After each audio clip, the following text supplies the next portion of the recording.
Hey everybody, KMO here, and this needs to be a short video today. I have much to do.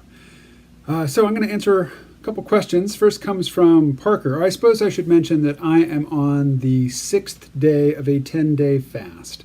So I last ate last Monday night. So last Tuesday was the first day of my fast, and I'm going to break the fast. This coming Thursday will be the 10th day, so the next morning on Friday the 11th, I don't know, I don't have a calendar nearby. It's definitely not the 11th. But next Friday, whenever I want, whenever I feel like it, I can break fast. I'll be doing it with bone broth again, but doubtless I'll be having some other things like last time I did a fast, toward the latter days of the fast, I got online. I started ordering all kinds of things I wanted to eat once the fast broke. So let's see.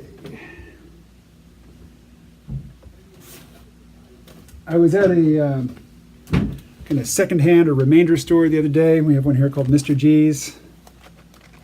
I bought these bad boys. There's actually, the box has been opened. There's one missing, so the price was marked down.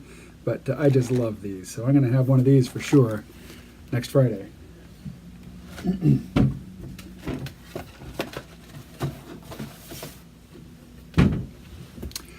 Also at Mr. G's, they had 2-liter bottles of Diet Coke for $1.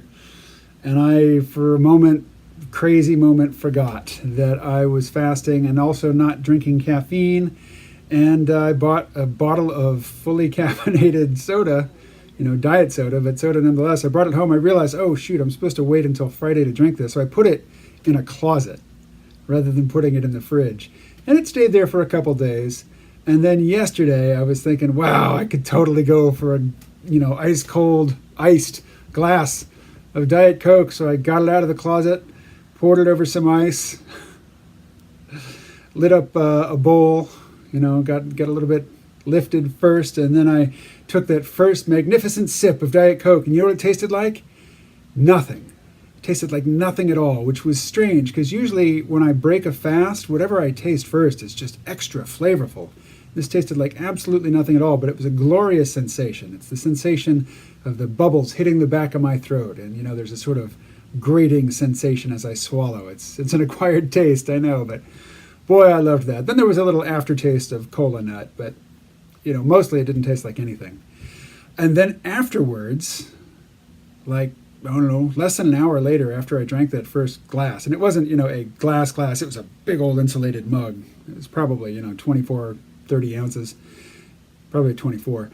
My heart started racing. I hadn't had caffeine in several days, and I'm totally empty stomach, really physiologically, stuff that I'm taking in from the outside isn't doing anything to me until I, had a big dose of Diet Coke. Wow, that was an unpleasant sensation, that racing heart. It lasted a good long time, too, and I hadn't a clue as to what to do about it. So how about weight? I started at 216.4. And I lost, if you look at these days, on Wednesday I was at 213.8, Thursday 211.4, Friday 209.6, Saturday 206.2. It's probably the biggest weight loss of the bunch. And then this morning, I'd only lost, 1.2 pounds. So this is typical. In the first few days of a fast, at least I don't know about you, I lose about 2 pounds a day.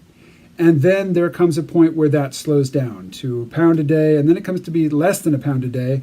And actually on the previous fast, the one that I did back in December, a 7-day fast, toward the end there on one of the days, I was a little bit heavier than I had been the day before, even though I had consumed no calories.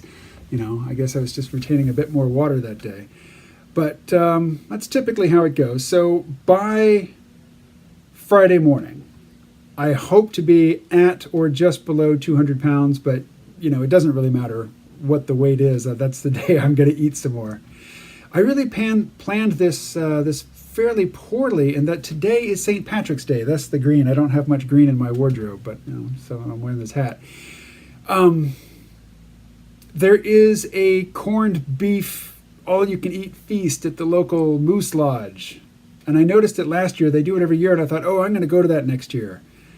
bad timing on the fast. I mean, there's no way I can break a fast with corned beef. So I'm just going to have to miss it again, maybe next year. So a couple bits of listener feedback. I've been doing a podcast for so long. I know this is YouTube. Viewer feedback. Parker writes, personally, I try to quit one vice at a time. So I mentioned not only am I abstaining from food for 10 days, but I'm also abstaining, or it was my intention to abstain from caffeine. I broke that yesterday. But also, and perhaps the most important of the three, I'm off video games of all sorts for this 10-day period. And wow, does my brain get fidgety. With no caffeine and no video games and no food to snack on, when I'm supposed to be working and my brain starts getting fidgety, all the things that I normally do to not work, they're off the table. So, wow, it's been uncomfortable. But I think I'm through the worst of it. So that's what he means, quitting one vice at a time. I'm quitting 3. Well, 2 now. I mean, I'm not back on caffeine full time. Certainly not on, coffee with amendments. Although I do have a comic strip today, and that's after a radio show that I'm going to do. So it might just be that I get myself a 0-calorie energy drink to take me through the end of the comic production. That's many hours. But Parker continues. I've been wondering about the effects of your previous fast. I mean, did it have lasting changes on your habits or body? Not that I can really point to. I gained back all the weight that I lost fairly quickly, within a few days. Probably it took me less time to gain the weight back than it did for me to lose it. And then people said I was looking good in the gym, but I'm not lifting any more than I was a year ago. I mean, in terms of how much I can lift, nothing has changed. For 2018, I was abstaining from alcohol and marijuana. So that was in effect through that December fast. Now, 2018 is over. That resolution, it has been dutifully served and discontinued. And I found that I was drinking more often than I thought was good. And, just doing it here by myself as I work on stuff or watch stuff or read stuff. And I wasn't getting shit-faced or anything, but, still, particularly for the waistline and also just for sort of general mental cognitive hygiene, I don't want to be drinking every day. So that was one of the motivations for this fast, because in January and February, I basically it really came home when I took out the recycling. There were more of those big 24-ounce cans than I wanted to see. So that's part of the motivation for this fast. Smoking weed throughout this fast. Haven't today, because I still have much work to do, but every night and all day on Tuesday. No, Wednesday. The second day, the worst day. But what else? Physiologically, I mean, I felt a little bit different in January and February, but nothing so pronounced and, easily described that I can tell you about it. So I'm going to have to say, in general, no really, deep and undeniable lasting effects from the fast. Not that I can tell. Largely, I think the value of the fast for me is going to be the recycling of old dysfunctional cells, which doesn't happen when your body is metabolizing food. And if you're eating 3 meals a day and snacking in between, really the only time when your body has any chance, to catch up on bodily maintenance is when you're asleep. And some people get up in the middle of the night and snack. Anyway, I have much to do today. Can't really draw this out. I do have one other piece of feedback I wanted to read. Feedback, and this is really just an introduction to a topic. I won't really have time to address it. But Johnny S. writes, explore the trend towards synthetic food in future videos or podcasts. I'm neither for nor against synthetic foods, but I see them coming. So, and he's posted a link here. I haven't actually followed the link and read it. But in terms of synthetic food, I mean, I'm not really sure what you're talking about. The only thing that comes to mind for me is lab-grown meat. And right now, lab-grown hamburger costs $100,000, but the price is coming down. So, eventually it will be cheaper to grow meat in a factory or in a lab setting than it will be to expend all of this energy, raising corn, harvesting the corn, feeding the corn to animals in these concentrated animal feed lots, and then butchering them. And really, the level of animal misery in industrial agriculture is just horrific.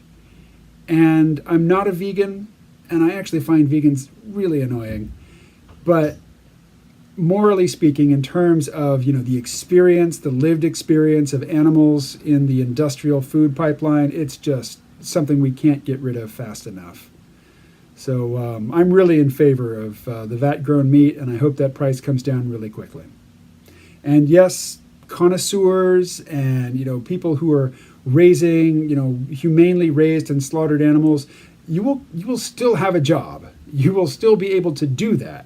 The best practices in animal husbandry will remain for the elites. For people with a lot of money to spend on food, they will still be eating real animals. But I think most of us will be eating mostly lab-grown meat, and I think that's a good thing, because the industrial animal husbandry, I can't even say animal husbandry with any sort of seriousness when applied to the industrial model. It's just really brutal, exploitative, and hopefully soon to come to an end. I know it's a completely different topic from fasting, but people fasting tend to think about food. Anyway, I will talk to you again tomorrow.